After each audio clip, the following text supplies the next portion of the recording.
નમસ્તે વિદ્યાર્થી મિત્રો, સૌથી પહેલા તો YouTube કોમ્યુનિટીમાં એક પોલ કર્યો જ્યાં મેં ક્વેશ્ચન પૂછ્યો કે તમારે માર્ચ 2024 ની એક્ઝામ માટે કયા વિષયના વિડિયો જોઈએ છીએ મોસ્ટ આઈએમપી. તો સૌથી વધારે વોટ મળ્યા વિદ્યાર્થી મિત્રો ગણિત, અને એમાં પણ બેઝિક ગણિત. તો અહીંયા જોઈ શકો છો તમે વિદ્યાર્થી મિત્રો, હું તમને ગેરંટી સાથે કહું છું આ વિડીયોને અંત સુધી જોજો. તમારામાં એટલો આત્મવિશ્વાસ, એટલો કોન્ફિડન્સ આવી જશે કે તમે પણ વિદ્યાર્થી મિત્રો વિભાગ બી માં 18 માંથી 18 માર્ક્સ લાવી શકશો. તમારે સ્માર્ટ વર્ક કરવાનું છે. કઈ રીતના સ્માર્ટ વર્ક કરશો? આ 4 ચેપ્ટર વિદ્યાર્થી મિત્રો બે ક્વેશ્ચન પૂછાશે. 8 ક્વેશ્ચન બે માર્ક્સના 16 માર્ક્સ થઈ ગયા. અને આ 4 માંથી તમારે કોઈ પણ એક ક્વેશ્ચન કરી દેવાનો, 18 માર્ક્સ તમારા પાક્કા. અને એના માટે વિદ્યાર્થી મિત્રો ઓલરેડી આપણે મોસ્ટ ઇમ્પોર્ટન્ટ ક્વેશ્ચન ગણેલા છે. આજે આપણે સમજીશું. જો હું લખું ને તો બહુ ટાઈમ વેસ્ટ જાય, તમને હું સરખી રીતના સમજાવી દઈશ. અને આ જ ક્વેશ્ચન વિદ્યાર્થી મિત્રો તમારી પરીક્ષામાં પૂછાશે. લખીને રાખજો. રકમ ચેન્જ કરી શકે પણ મેથડ વિદ્યાર્થી મિત્રો આ જ આવશે. અહીંયા મેં તમને કીધું હતું કે બીજા ચેપ્ટરના 2 દાખલા પૂછાશે. અને વિદ્યાર્થી મિત્રો બીજા ચેપ્ટરમાં 2 જ રીત છે, તો એ લોકો શું કરશે? એ જ પૂછશે. રકમ ભલે ચેન્જ કરી શકે. તો અહીંયા તમે જુઓ, એક તમને આ પ્રમાણે બહુપદી આપેલી હશે અને તમને કીધું હશે શૂન્ય શોધો. વિદ્યાર્થી મિત્રો 100% તમારી પરીક્ષામાં પૂછાશે જ. ચોથું ચેપ્ટર છે, એમાં અવયવીકરણની રીત છે. ત્યાં પણ વિદ્યાર્થી મિત્રો આ જ કરવાનું છે. બીજ શોધવાના કે તો ચોથું ચેપ્ટર, શૂન્ય શોધવાના કે તો બીજું ચેપ્ટર, પણ મેથડ તો એક જ છે. શૂન્ય શોધવાના કે અથવા તો શું કે વિદ્યાર્થી મિત્રો અવયવીકરણની રીત કે, એનો મતલબ શું થશે? આ જ રીત કરવાની છે. અને મને ખબર છે કે તમને આવડતી જ હશે, છતાં પણ એક વખત કહી દઉં તમને, એક દ્વિઘાત બહુપદી આપેલી હશે, એને તમારે લખી દેવાની. તમારું પ્રેઝન્ટેશન વિદ્યાર્થી મિત્રો તમારા 5 થી 10 માર્ક્સ વધારી દેશે. તો પ્રેઝન્ટેશન તમારું જોરદાર રાખજો વિદ્યાર્થી મિત્રો. અહીંયા વિદ્યાર્થી મિત્રો આ રીતના લખી દેવાનું, પી ઓફ એક્સ બરાબર જે કંઈ પણ તમને બહુપદી આપેલી હોય, જે વચ્ચેનું પદ હશે એના 2 ભાગ પાડવાના. આ રીતના આપણને ખબર જ છે, પહેલી સંખ્યા ત્રીજી સંખ્યા બંનેનો ગુણાકાર કરવાનો બરાબર.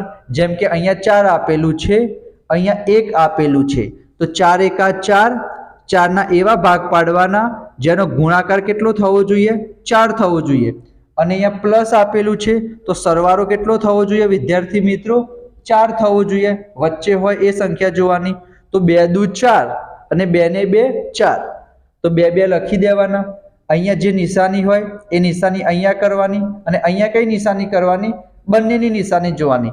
સરખી નિશાની હોય તો પ્લસ, અલગ હોય તો માઇનસ. અહીંયા અલગ છે તો માઇનસ કરી દેવાનું, કોમન લેવાના. પછી તો તમને આવડશે. અહીંયા વિદ્યાર્થી મિત્રો 2 શૂન્ય મળી જશે. આની હું તમને PDF પણ આપીશ વિદ્યાર્થી મિત્રો, તમે ટેન્શન ના લેતા. જો તમને આગળ એક સ્ટેપ કે શૂન્યો શોધો અને સહગુણક વચ્ચેનો સંબંધ ચકાસો, તો તમારે સંબંધ ચકાસવાનો -b/a c/a તમને આવડતું જશે.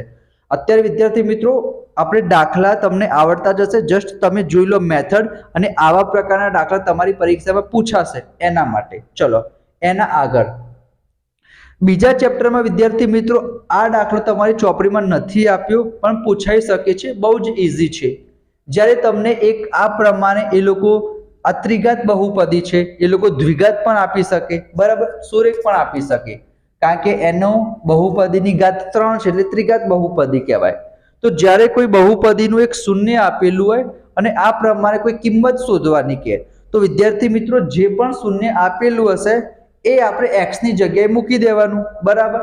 તો અહીંયા -3 આપેલા છે, એનો મતલબ શું થાય કે જ્યારે પણ આપણે x ની જગ્યાએ -3 મૂકીશું ત્યારે એ દ્વિઘાત બહુપદી કે ત્રિઘાત બહુપદીનો જવાબ 0 આવશે. તો જે કંઈ પણ વિદ્યાર્થી મિત્ર શૂન્ય આપેલું હશે એ શૂન્યની કિંમત આપણે x ની જગ્યાએ મૂકી દેવાની, અને એના બરાબર કેટલા લઈ લેવાના? 0 લઈ લેવાના. એને તમારે સોલ્વ કરવાનું એટલે તમને આન્સર મળી જશે બરાબર. 6 માર્ક્સનું ચેપ્ટર છે વિદ્યાર્થી મિત્રો. તો 2 માર્ક્સના 2 દાખલા વિભાગ બી માં પૂછાશે અને 2 માર્ક્સનો વિદ્યાર્થી મિત્રો હેતુલક્ષીમાં પૂછાશે. તો ત્યાં પણ વિદ્યાર્થી મિત્રો પૂછાઈ શકે છે. ખબર પડી? એક તો આ પ્રકારનો દાખલો તમારી પરીક્ષામાં પૂછાશે કે દ્વિઘાત બહુપદી તમને આપેલી હશે અને શૂન્ય શોધવાના કહેશે, અથવા તો શૂન્ય આપેલા હોય અને દ્વિઘાત બહુપદી શોધવાની કીધી હોય. અને આ ત્રીજા નંબરનો દાખલો, બરાબર, આનામાંથી જ પૂછાશે પરીક્ષામાં, એટલે તમારા 4 માર્ક્સ પાક્કા થઈ જવા જોઈએ. એના પછી આપણે આગળ જઈએ. અહીંયા વિદ્યાર્થી મિત્રો ચોથું ચેપ્ટર છે. ત્યાં પણ વિદ્યાર્થી મિત્રો તમે જુઓ, અહીંયા જસ્ટ એટલું જ લખેલું છે, દ્વિઘાત સમીકરણ સ્વરૂપે દર્શાવો. પણ વિદ્યાર્થી મિત્રો તમને એની કિંમત પણ પૂછી શકે. અહીંયા એમ આપેલું છે કે બે ક્રમિક ધન પૂર્ણાંકોનો ગુણાકાર 306 છે. તો સૌથી પહેલા તો ક્રમિક સંખ્યા કોને કહેવાય? તો 5 અને 6 એને ક્રમિક કહેવાય. 8 અને 9 એને ક્રમિક કહેવાય, જે એક પછી આવતી હોય. તો વિદ્યાર્થી મિત્રો એક ક્રમિક સંખ્યાને હું x સપોઝ કરું તો એના પછી 8 ઉપરથી મારે 9 ઉપર જવું હોય તો આમાં એક ઉમેરવો પડશે. તો એક ક્રમિક સંખ્યા x હોય તો એના પછીની ક્રમિક સંખ્યા કઈ થાય? x + 1 થાય. જો 3 ક્રમિક સંખ્યા કીધું હોય તો x, x + 1, x + 2. વિદ્યાર્થી મિત્રો એ લોકો કન્ફ્યુઝ કરવા માટે તમને એમ કે બે યુગ્મ ક્રમિક સંખ્યા અથવા બે અયુગ્મ ક્રમિક સંખ્યા. તો એક વિદ્યાર્થી મિત્રો x લેશો તો x + 2 લેવાના તમારે. કેમ? 3 ઉપરથી 5 ઉપર જવું હોય તો પણ 2 ઉમેરવા પડશે, અને 2 ઉપરથી 4 ઉપર જવું હોય તો પણ 2 ઉમેરવા પડશે. તો બે યુગ્મ અથવા તો અયુગ્મ કે વિદ્યાર્થી મિત્રો, ત્યારે તમારે શું કરવાનું? 2 ઉમેરી દેવાના. અને નોર્મલી ક્રમિક કીધું હશે તો એક જ ઉમેરીશું. પછી શું કીધું છે? બંનેનો ગુણાકાર કેટલો આપેલો છે? 306. તો બંનેનો ગુણાકાર કેટલો કરી દીધો? 306 કરી દીધો. x ને અંદર આપી દઈએ તો x², x ને એક સાથે આપીએ તો x, 306 આ બાજુ આવતા રહ્યા તો માઇનસ.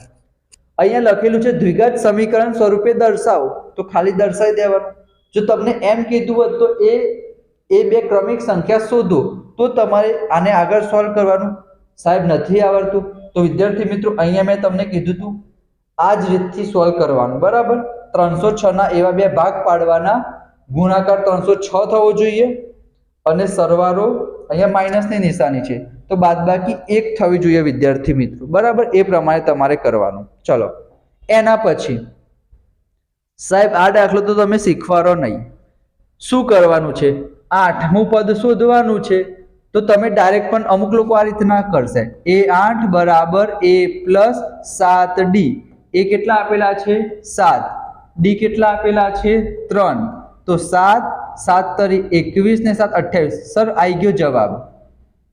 તો અહીંયા પણ 28, અહીંયા પણ 28. પણ વિદ્યાર્થી મિત્રો ડિફરન્સ ક્યાં છે? પ્રેઝન્ટેશનમાં. અહીંયા પણ તમને એ લોકો 2 માર્ક્સ આપશે, અહીંયા પણ 2 માર્ક્સ આપશે. પણ વિદ્યાર્થી મિત્રો ફરક ક્યાં પડશે? અમુક ક્વેશ્ચનમાં ફરક પડશે 100%. જ્યાં 1 આપવાનો હશે ત્યાં એ કહેશે કે આનું પ્રેઝન્ટેશન થોડુંક સારું છે, 1.5 આપવા દો. ખબર પડી? તો વિદ્યાર્થી મિત્રો પ્રેઝન્ટેશન સારું રાખજો. તમારું સૌથી પહેલા પ્રમાણે ક્વેશ્ચન લખો અને આ રીતના નહીં લખવાનું. આ તો ચલો અહીંયા વિદ્યાર્થી મિત્રો જગ્યાની થોડી ઓછી છે એટલે તમે શું કરશો? a = 7 અહીંયા લખો, એની નીચેની લાઈનમાં લખો d = 3, n = 8. તો એ 8 શોધવાનું છે. આના પછી હજી એક લાઈન છોડી દો, નીચે આ સૂત્ર લખો, પછી કિંમત મૂકો અને પછી જવાબ આવે ત્યાં નીચે પેન્સિલથી લંબચોરસ બનાવી દો, બોક્સ બનાવી દો. 2 માર્ક્સ મળશે, પણ તમારું પ્રેઝન્ટેશન જબરજસ્ત હોવું જોઈએ વિદ્યાર્થી મિત્રો. ચલો એના પછી અહીંયા પણ એવું જ કરવાનું છે, સરવાળો કરવાનો છે, પણ એના માટે તમારે સમાંતર શ્રેણી બનાવવાની છે. 5મા ચેપ્ટરના વિદ્યાર્થી મિત્રો 2 દાખલા આવશે, બરાબર, વિભાગ બી ની અંદર. તો તમે શું કરશો? એક દાખલો તમારી પરીક્ષામાં પૂછાશે, સમાંતર શ્રેણી આપેલી હશે અને એકમાં સમાંતર શ્રેણી બનાવવાની હશે. 6 વડે વિભાજ્ય કીધું છે તો 6 એકાનો ઘડિયો લખી દેવાનો, 6 12 18 24 એ પ્રમાણે. અને 40 ધન પૂર્ણાંકો કીધા છે તો n = 40 થઈ જશે, બરાબર. સરવાળો તો SN વાળું સૂત્ર વાપરવાનું. જુઓ તમે 2 સૂત્ર છે, બંને રીતથી તમારે નથી કરવાનો, તમે બંને રીતના કરી શકો. પ્રથમ પદ, અંતિમ પદ. અંતિમ પદ આપણને ખબર હોય, બરાબર.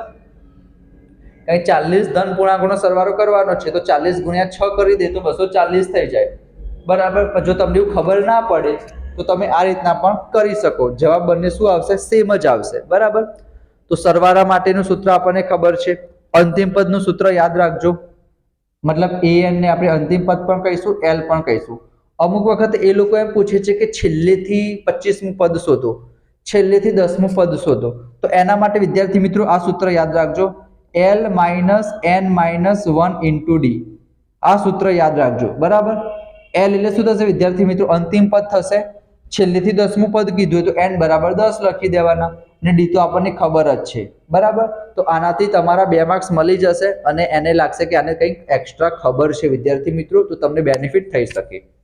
ચલો, એના પછી 7મા ચેપ્ટરના પણ 2 દાખલા પૂછાશે, અને બહુ જ ઇમ્પોર્ટન્ટ ચેપ્ટર છે વિદ્યાર્થી મિત્રો, અને ઈઝી ચેપ્ટર પણ છે. 2 દાખલા વિભાગ બી માં પૂછાશે, 2 દાખલા વિભાગ સી માં પૂછાશે. કયા દાખલા પૂછાશે? તો 7.1 માં વિદ્યાર્થી મિત્રો છેલ્લા 4 દાખલા કરી દેજો. એનામાંથી એક દાખલો તમારી પરીક્ષામાં 100% પૂછાશે રકમ બદલીને. હું લખીને રાખું છું વિદ્યાર્થી મિત્રો, તમે પણ લખીને રાખજો. 7.1 માં છેલ્લા 4 દાખલામાંથી એક દાખલો પૂછાશે. અને 7.2 માં જોવા જઈએ તો વિભાજન સૂત્ર વાળો એક દાખલો પૂછાઈ શકે છે, અથવા તો મધ્ય બિંદુ વાળો, બરાબર. અહીંયા તમને શું કીધું છે? અને બધામાં એક જ જેવું કરવાનું છે, સમાન અંતરે કહેશે, 2 વખત અંતર સૂત્રને કમ્પેરિઝન કરાવી દેવાનું. અહીંયા કીધું છે કે આ 2 બિંદુઓ આપેલા છે, તો આ 2 બિંદુ થઈ ગયા. એ 2 બિંદુથી સમાન અંતરે એ તમને એમ કે y અક્ષ ઉપર બિંદુ હોય તો x0 લઈ લેવાનો, x અક્ષ ઉપર બિંદુ કે તો y અક્ષ 0 લઈ લેવાનો. અહીંયા શું કીધું છે? y અક્ષ ઉપર બિંદુ કીધું છે, તો x અક્ષ 0 લઈ લીધું, અને y અક્ષ ઉપર y કહી દીધું. આ બંને અંતર કેવા છે? સરખા છે. તો PA બરાબર શું થશે? PB થશે. તો PA બરાબર PB લખી દીધું. આપણે વર્ગમૂળ ના કરવું પડે એના માટે આપણે શું કરી દીધું? બંને બાજુ સ્ક્વેર કરી દીધું. પછી તમને સૂત્ર ખબર છે, a + b² a - b². એ સૂત્ર વાપરવાનું, તો તમને જવાબ મળી જશે. સિમ્પલ ક્વેશ્ચન છે વિદ્યાર્થી મિત્રો, 10 માર્ક્સ છે. ટોટલ 11 માર્ક્સનું ચેપ્ટર છે. જોવા જઈએ તો 1 માર્ક્સનું હેતુલક્ષીમાં પણ પૂછાશે, પણ 10 માર્ક્સ તમારા રોકડા છે. 7મા ધોરણમાં ભણતો વિદ્યાર્થી પણ આ દાખલો સોલ્વ કરી શકે, જો એને 4-5 દાખલાની પણ પ્રેક્ટિસ કરી હોય તો. એ લોકો કંઈ જ નહીં કરે, રકમ ચેન્જ કરશે, એના સિવાય બીજું કંઈ નહીં કરે, બરાબર. તો હું કહીશ કે તમે પ્રેક્ટિસ કરી દેજો વિદ્યાર્થી મિત્રો, 10 માર્ક્સ તમારા પાક્કા થઈ જશે 80 માર્ક્સમાંથી રોકડા, બરાબર. એના પછી બીજો ક્વેશ્ચન, એ જો અંતર સૂત્ર પૂછાઈ જાય તો સૌથી સહેલું, એના કરતા સહેલું શું આવે? 2 બિંદુ આપેલા હોય, તમને કે અંતર સૂત્ર શોધો, x2 - x1² y2 - y1². કિંમત લખો, જવાબ લાવો, બરાબર. આના કરતા સહેલું તો વિદ્યાર્થી મિત્રો કંઈ ના પૂછાય, બરાબર. એના પછી 8મા ચેપ્ટરના 2 દાખલા, એ પણ જોવા જઈએ તો રોકડા માર્ક્સ કહેવાય, બરાબર. ચેપ્ટર કેટલા માર્ક્સનું છે? 6 માર્ક્સનું. બેઝિક ગણિત હશે તો વિભાગ બી માં 2 માર્ક્સના 2 દાખલા પૂછાશે. એમાં પણ લખીને રાખો. 8.1 માં પાયથાગોરસના પ્રમેય વાળો પૂછાય, અથવા તો વિદ્યાર્થી મિત્રો તમને આવું પૂછાશે, એમાં પણ પાયથાગોરસ વાપરવાનું જ છે, બરાબર. અને 8.2 માં તમને ટેબલ કરી દેવાનું, બસ. 8.3 તો આપણે નથી કરવાનું, એનામાંથી નહીં પૂછાય. અને 2 માર્ક્સના જોડકા પૂછાશે, બરાબર. એટલે આટલું કરવાનું છે. અને હું તમને એક વન શોટ આપીશ વિડીયો ગણિતનો, એમાં બધું આવી જશે વિદ્યાર્થી મિત્રો. તો તમે શું કરશો? સબસ્ક્રાઇબ કરીને નોટિફિકેશન ઓન કરી દેજો. અહીંયા વિદ્યાર્થી મિત્રો કોટ આપેલું છે, તો સૂત્ર તમને ખબર જ હશે. સાઇન એટલે શું થશે? સામેની બાજુ અપન કર્ણ. કોસ એટલે પાસેની બાજુ અપન કર્ણ. ટેન એટલે સામેની અપન પાસેની. તો એ પ્રમાણે કોટ એટલે કોનું ઊંધું થાય? ટેન નું ઊંધું થાય. ટેન એટલે શું થાય? સામેની અપન પાસેની. તો અહીંયા શું આવશે? પાસેની અપન સામેની, બરાબર. તો અહીંયા જોવા જઈએ તો 15 અહીંયા ગુણાકારમાં હતા, તો નીચે જતા રહ્યા. પાસેની બાજુ 8, ક્યાંથી જોવાનું? એ આગળથી જોવાનું. તો પાસેની કેટલી છે? 8. સામેની કેટલી છે? 15. પાયથાગોરસ વાપરશો, 17 મળી ગયું. અને જે શોધવાનું કીધું હોય કિંમત મૂકો, જવાબ લાવો, બરાબર. ચલો આગળ જઈએ. આના કરતા સહેલો દાખલો પણ ના પૂછાય, વેલ્યુ મૂકો, આન્સર લાવો, બરાબર. તો જસ્ટ પહેલો વિડીયો હતો મારો. તમારે મને કહેવાનું છે કે આના કરતા બેસ્ટ વે કયો હોઈ શકે. આ દાખલા ગણેલા હતા, તમારે દાખલા હું ફરીથી ગણાવું તો ત્યારે તમારે સમજવું છે કે આમાં ખબર પડી ગઈ. થોડુંક ફાસ્ટ જવું, થોડુંક સ્લો જવું, તમારો જે કંઈ પણ વિદ્યાર્થી મિત્રો રિપ્લાય હોય કોમેન્ટ બોક્સમાં જણાવજો. અને તમને લાગતું હોય કે આંકડાશાસ્ત્ર, સંભાવના, હું 3-4 વિડીયો બનાવીશ વિદ્યાર્થી મિત્રો, એમાં તમને જે બેસ્ટ વે લાગે એ મને કોમેન્ટ બોક્સમાં જણાવજો. જેથી એવા પ્રકારના વિડીયો હું આગળ તમારા સાથે કન્ટિન્યુ કરી શકું. વિજ્ઞાનની અંદર, અંગ્રેજી ગ્રામરની અંદર આ ચેનલ ઉપર આ 1 મહિનામાં એટલો બધો કન્ટેન્ટ આવશે વિદ્યાર્થી મિત્રો, તમે ખુશ થઈ જશો. રોજ 1 થી 2 કલાક કાઢીને બધા વિડીયો જોઈ લેજો. 1.5x ની સ્પીડમાં, 2x ની સ્પીડમાં તમારું રિવિઝન થઈ જશે. ગણિતનું, વિજ્ઞાનનું, અંગ્રેજીનું, આ 3 વિષયનું ખાસ. અંગ્રેજીમાં પણ હું તમને ગેરંટી સાથે કહું છું, અમુક હું બનાવી રહ્યો છું મારી PDF પોતાની, જેમાં વિભાગ C અને વિભાગ D માં એક પણ માર્ક્સ નહીં કપાય. 30 માર્ક્સમાંથી એટલી સરસ મજાની PDF હું તમને આપીશ. વિજ્ઞાનની અંદર પણ મોસ્ટ ઇમ્પોર્ટન્ટ ક્વેશ્ચન ફક્ત આપીશ જ નહીં, પણ શીખવાડીશ. મનુષ્યનું પાચન તંત્ર છે, મેં તમને કહી દીધું મનુષ્યનું પાચન તંત્ર પૂછાશે. તમે કહેશો સર એ તો અમને પણ ખબર છે, પણ આવડતું નથી, કઈ રીતના યાદ કરીએ? તો એને આપણે સ્ટોરીથી યાદ કરીશું. એક સ્ટોરી યાદ રાખીશું 3 મિનિટની, અને એ આખી સ્ટોરીની મદદથી તમે આખો ક્વેશ્ચન લખી શકશો. જેટલા પણ મોસ્ટ ઇમ્પોર્ટન્ટ ક્વેશ્ચન છે વિદ્યાર્થી મિત્રો, ગણિતની અંદર તો આપણે ફૂલ એફર્ટ આપીશું જ. તો આ ચેનલ સાથે તમે જોડાઈ જજો, સબસ્ક્રાઇબ કરી દેજો વિદ્યાર્થી મિત્રો, નોટિફિકેશન ઓન કરી દેજો, અને તમારા જે કંઈ પણ ડાઉટ હોય કોમેન્ટ બોક્સમાં જણાવો. હું બધી કોમેન્ટ વાંચું પણ છું અને રિપ્લાય પણ આપું છું વિદ્યાર્થી મિત્રો. તો તમારો સપોર્ટ આપજો વિદ્યાર્થી મિત્રો. તો મળીશું આપણે નેક્સ્ટ વિડીયોમાં. ત્યાં સુધી જય હિન્દ, જય ભારત, જય Shri Ram. Thank you so much.